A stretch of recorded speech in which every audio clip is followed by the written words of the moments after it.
అందరికీ నమస్తే అండి. నాగల చవితికి నేను కేజీ నువ్వులతో చిమ్మిడి చేసుకున్నానండి. కేజీ నువ్వులు బెల్లం వేసి చిమ్మిడి చేసుకున్నాను.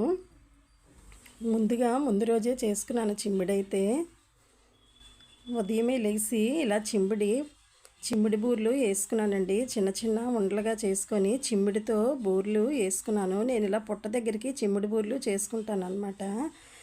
అలా చేసుకొని పూజా మందిరంలో పూజ చేసుకున్నానండి.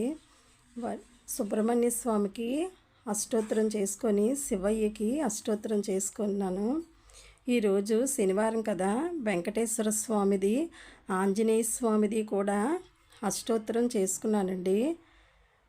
ఇలా నా పూజా మందిరంలో చిమ్మిడి బూర్లు, పాలు, పప్పు, అన్నం, కలగూర, ఇలా పళ్ళు ఇవన్నీ పెట్టుకొని చేసుకున్నానండి.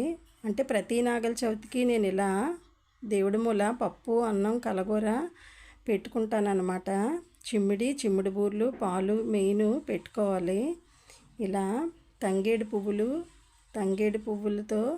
తంగేడు పువ్వులు మెయిన్. సుబ్రహ్మణ్య స్వామికి, నాగేంద్ర బాబుకి తంగేడు పువ్వులు అంటే ఇష్టం అన్నమాట. ఇలా తంగేడు పువ్వులతో అలంకరించుకొని దేవుడి మూల ఇలా పూజ చేసుకోవాలి. ఈరోజు నాగల చవితి రోజు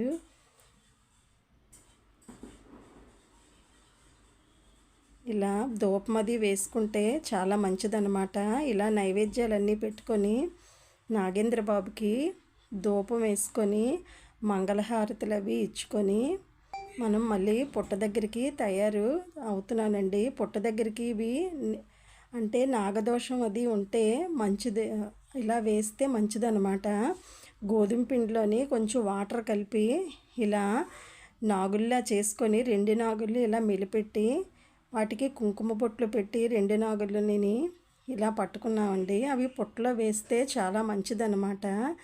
నాగదోషం, కుజదోషం ఏమున్నా, కాలసర్పదోషం ఇలాంటి దోషాలు ఏమున్నా అలా గోధుమ పిండితో చేసిన సర్పాలు పుట్టలో వేస్తే ఆ దోషాలన్నీ పోతాయన్నమాట. కొంతమంది అయితే వెండితోటి, రాగితోటి, బంగారంతో సర్పాలు చేయించుకొని పుట్టలో వేస్తారనమాట మొక్కుకుంటే నాగేంద్ర బాబుకి. అలా వీలు లేని వాళ్ళు ఇలా కనీసం గోధుమ పిండితో అయినా సరే ఇలా సర్పాలు చేసుకొని పుట్టలో వేసుకుంటే చాలా మంచిదండి. మేము దగ్గరలో పుట్టలు ఎక్కడున్నాయా అని వెతుక్కుంటూ అలా వెళ్ళాము. వెళ్తే దగ్గరలోనే మాకు పెద్ద పుట్ట కనిపించింది.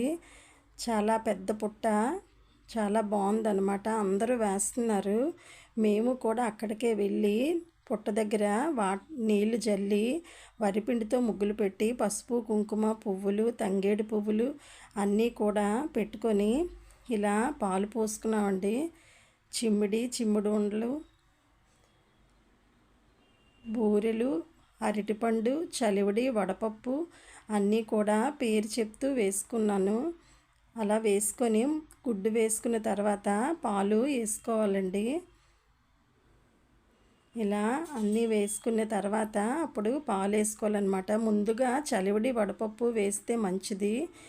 స్టార్టింగ్ చలివిడి, వడపప్పు, చిమ్మిడి, అరటిపండు, తాటిగుజ్జు ఇవన్నీ వేసుకున్న తర్వాత గుడ్డు, పాలు వేసుకొని మంగళహారతులు ఇచ్చుకోవాలి. మంగళహారతులు ఇచ్చుకొని ఆ పుట్టమన్ను తీసుకొని చెవులకు పెట్టుకోవాలి.